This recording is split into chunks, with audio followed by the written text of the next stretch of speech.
What is going on, everybody? Today, I want to talk about the research system in Scavengers and how exactly it works.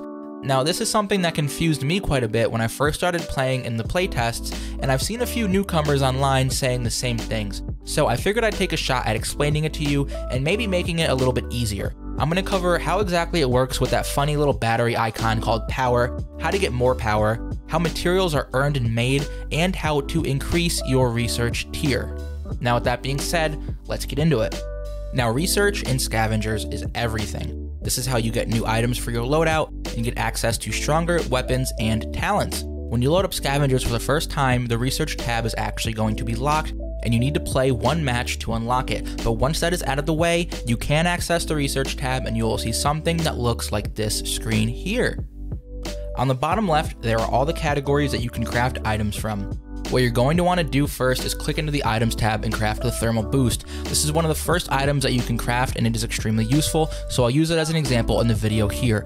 If you hover over the icon, you will see the requirements on the right side. In order to craft the thermal boost, you will need 3 chemical salt, 3 iron alloy, and 3 plant fiber. You will also need 50 power, and the craft will take 20 minutes.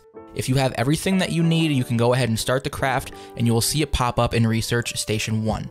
You'll also see a time bar show up and a little icon at the bottom you can click to finish the craft immediately at the cost of some chips, which are the current in-game currency that you earn by playing matches. Now, let's rewind and touch on a few topics that I think might be a little bit confusing to some people. First, what is power? Well, power is a resource that gets consumed by every craft or research project, and it shows up in the top right corner of your screen, represented by a little battery icon. And in this screenshot, you can see it recharges at a rate of 5 power per minute. Right now, you'll see that I have 167 max power, and that number goes up as you level up your account. It's worth noting that there are 3 types of levels in the game. In-match level that affects what you can craft with scrap. This starts at level 1 each game, and you raise it by killing AI and players. Then there's your character level that you raise by playing matches with a specific character, and XP is awarded at the end of the match. And lastly, there is account level. This represents the level of your entire account, and it affects your max power. Right now you can see in the bottom right corner that I'm currently level 14. So that's power out of the way, and now let's talk about how to unlock research tiers. When you start the game, you only have one research tier unlocked, and you can only research one thing at a time. It also blocks you from researching most items in the game. Think of it like this: with level 1 research, you can only research level 1 items. Now, in order to level up your research tier to level 2 and beyond, you need to research a certain amount of items. This one actually gave me a bit of a hard time, as I could not figure out what I could research to get to tier 2, but eventually it was clear. At level 1, the items that I researched to get to level 2 are the thermal boost, the MK29 frag grenade, and the sidekick and shadow piercer wildcard weapons. After this, you can then research tier 2 and it will unlock. Now, this takes a few hours, but I opted to spend the chips to get it immediately. Now, let's move on to what is probably the most confusing part of all of this: how to get specific resources that you need for your research projects. Firstly, just so we're on the same page, there are 2 types of resources. There are materials and components.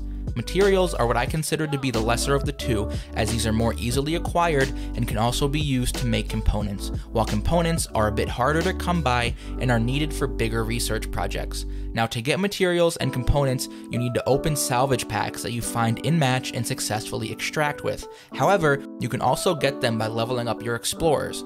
There are also challenges that you can see on the main menu, and these will reward you with a small amount of resources. But what if you don't have what you need?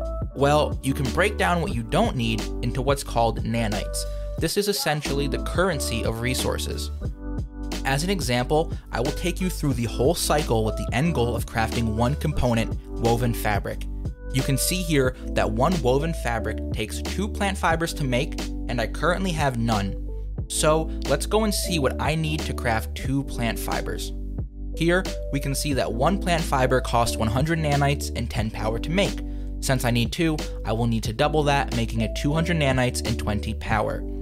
So since I do not have enough nanites, I'm going to disassemble some of my tier 1 materials that I have an abundance of.